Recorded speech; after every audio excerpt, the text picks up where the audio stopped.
Hi, my name is Aaron Baker. I'm a high school social studies teacher in Oklahoma, and this is one of two God Bless the USA Bibles that was sent to me by State Superintendent Ryan Walters. And after months of claiming that one of these Bibles was going to be in every Oklahoma classroom, two finally arrived at my school with my name on it, specifically because I teach AP U.S. Government and Politics.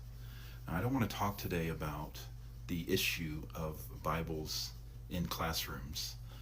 If you want to see a catalog of my world religions library in my classroom, you can see a previous video about that. I want to talk about this Bible in particular. When I first received this Bible, the first thing that struck me was that it was very generic, leather-bound, King James version of the Bible, just like I grew up with, probably owned a dozen or more in my lifetime. It's not a study Bible. There's no in-text commentary.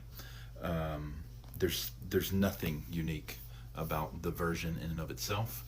The only thing that is quote-unquote special about this Bible is that in the back, when I was a kid, where the maps used to be, is where we find a letter from Lee Greenwood, followed by the Declaration of Independence, followed by the Constitution of the United States, the Bill of Rights, the Pledge of Allegiance, and then a place for notes. As I was looking through, I came across the Constitution, and since I teach government, I was interested in the presentation. As I mentioned, the Bill of Rights is listed here as well, although the Bill of Rights are part of the Constitution. And then if the Bill of Rights, the first 10 amendments to the Constitution are mentioned, and then that is directly followed by the Pledge of Allegiance, something became apparent to me. One could say that parts of the Constitution are missing, particularly amendments 11 through 27. But you could also make the argument that this is the wrong Constitution, in fact.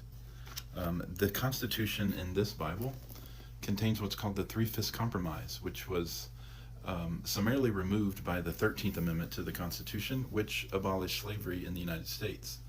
The 14th Amendment is also missing from this Constitution, and that is where we get the due process of law. This is not an accident.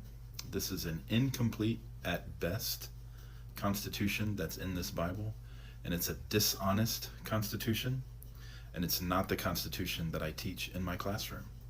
I believe that this firmly indicates that we are exiting a stage of MAGA revisionist history where the message is that slavery was not that bad, and we are firmly entering into one of the final stages of MAGA revisionist history, and that is that slavery never existed.